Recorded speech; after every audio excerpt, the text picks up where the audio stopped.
নমস্কার। এখানে আমরা কয়েকটা ভিডিও ক্লিপ দেখাচ্ছি। শুধু এগুলো ভিডিও ক্লিপ নয়, এগুলো আমরা যারা পশ্চিমবঙ্গে রয়েছি, এখন যারা পশ্চিমবঙ্গের চাষি ভাই বা কৃষক রয়েছেন, বা আমাদের বাংলাদেশেও যারা কৃষক রয়েছেন, তাদের সঙ্গে এগুলো প্রত্যেক দিনের এখন নিত্য ঘটনা হয়ে দাঁড়িয়েছে।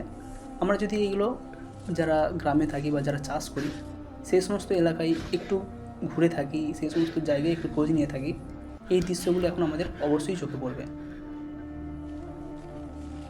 বর্তমানে যে বৃষ্টি শুরু হয়েছে পশ্চিমবঙ্গেই বলি বা আমাদের বাংলাদেশের এই জায়গাতেই বলি না কেন, চাষিরা কিন্তু ব্যাপকভাবে ক্ষতিগ্রস্ত হয়েছে। যারা ধান চাষি রয়েছেন তাদের তো অবস্থা এখনই দুর্বিষহ হয়ে গেছে, এবং যারা এরও আগের একটা যে চাষ ছিল, যেটা পশ্চিমবঙ্গের ক্ষেত্রে, পশ্চিমবঙ্গের চাষি ভাইয়ের ক্ষেত্রে মূল অর্থকরী ফসল আলু, সেটাও কিন্তু ব্যাপকভাবে ক্ষতিগ্রস্ত হয়েছে।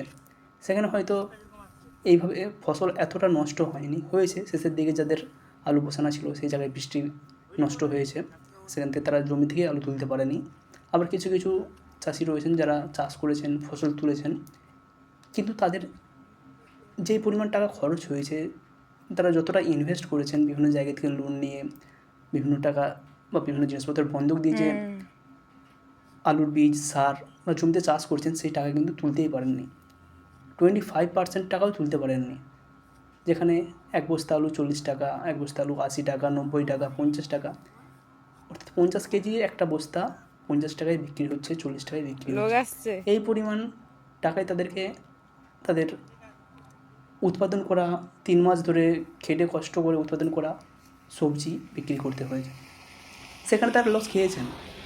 আবার বর্তমানে যে এত পরিমাণ বৃষ্টি হয়েছে, যারা বিভিন্ন চাষের সঙ্গে যুক্ত রয়েছেন, বিভিন্ন সবজি চাষ করেছেন, ধান চাষ করেছেন, প্রত্যেকেই কিন্তু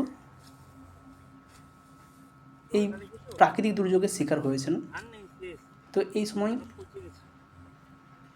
আমাদের উচিত যে সমস্ত চাষি ভাই রয়েছেন তাদের পাশে দাঁড়ানো। হয়তো সরকারিভাবে কোনো আর্থিক সহযোগিতা এই প্রেক্ষাপটে পাওয়া সম্ভব নয়।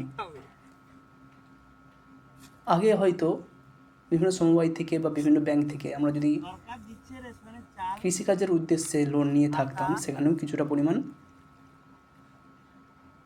কম্পেনসেশন বা ছাড় পাওয়া যেত কোনো প্রাকৃতিক দুর্যোগ হলে, বা কোনোভাবে খরা, বন্যা বা প্রচুর পরিমাণ বৃষ্টিপাত এই কারণে যদি কোনো ফসল নষ্ট হতো, সেক্ষেত্রে একটা বিমা থাকতো, সেখান থেকে কিছুটা পরিমাণ টাকা পাওয়া যেত। বাট বর্তমানে সেটার সুযোগও খুব কম।